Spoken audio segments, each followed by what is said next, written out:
الحمد للہ رب العالمین والصلاة والسلام علی نبینا محمد وعلی آلہ وصحبہ اجمعین اما بعد. معزز ناظرین کرام، السلام علیکم ورحمۃ اللہ وبرکاتہ. آج ہم میں سے ہر شخص بالخصوص رزق کی تنگی کا بہت شکار ہے. اس کے ساتھ ساتھ اور بھی پریشانیاں زندگی کا حصہ ہیں، جیسے بیماری، گھریلو مسائل اور دیگر معاملات. لیکن رزق کی تنگی ہر کسی کے زبان پر اس کا شکوہ موجود ہے. مجھے چند روز قبل ایک سعودی شیخ کے حوالے سے ایک کلپ بھیجا گیا.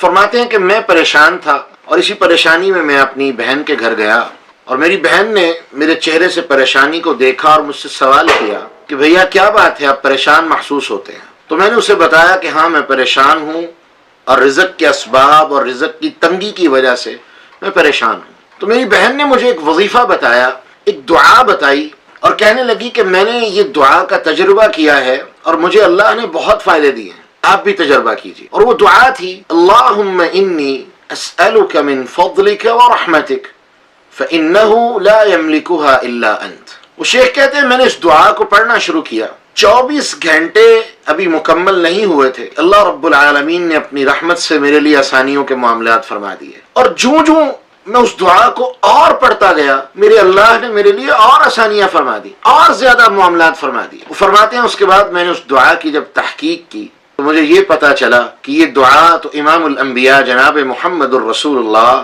صلی اللہ علیہ وسلم کی دعاؤں میں سے ایک دعا ہے. وہ فرماتے ہیں کہ جب میں نے اس دعا کو پڑھا، اس حدیث کو پڑھا، تو میرا یقین اور مضبوط ہو گیا. تو آج اسی دعا کے ساتھ میں آپ کی خدمت میں حاضر ہوا ہوں. اور وہ دعا کے ساتھ ایک قصہ بھی جڑا ہوا ہے. عبداللہ ابن مسعود رضی اللہ عنہ بیان کرتے ہیں، رسول اللہ صلی اللہ علیہ وسلم کے پاس ایک مہمان آیا. آقا علیہ السلام نے اپنے تمام گھروں میں پیغام بھجوایا کہ جس گھر میں جو بھی کھانے کے لیے ہے وہ بھیج دے. یہ امام الانبیاء ہیں، تاجدار کائنات ہیں، لیکن کسی گھر میں کھانے کے لیے کچھ بھی موجود نہیں تھا.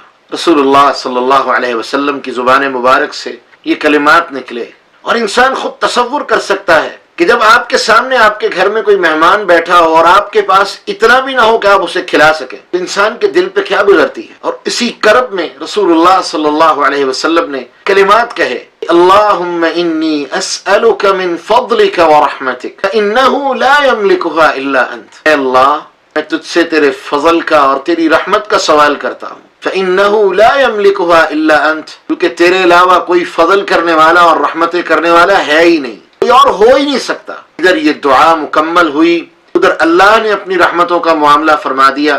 ایک شخص آپ کی خدمت میں بکری کا سالن، بنی ہوئی بکری لے کے اللہ کے رسول کی خدمت میں حاضر ہو گیا کہ اللہ کے رسول یہ میری طرف سے ہدیہ قبول فرمائیے. رسول اللہ صلی اللہ علیہ وسلم کی زبان مبارک سے بے ساختہ نکلا. آپ نے فرمایا، ھذا فضل اللہ، لوگوں دیکھو یہ ہے اللہ کا فضل. ننتظر الرحمہ، ہم اللہ کے اور فضل اور اس کی رحمتوں کا سوال کرتے ہیں، اور فضل اور اس کی رحمتوں کی امید رکھتے ہیں. تو مبارکباد ہے ہر اس شخص کے لیے جو پریشان ہے، ہر اس شخص کے لیے جو مصیبت میں ہے، ہر اس شخص کے لیے جو تنگی رزق کا شکار ہے، کہ آئیے اللہ کے رسول نے ہمیں کلمات بتا دیے ہیں، ہم سب کثرت سے ان کلمات کو پڑھیں، اس یقین کے ساتھ کہ اللہ کے علاوہ کوئی فضل اور رحمت کرنے والا نہیں.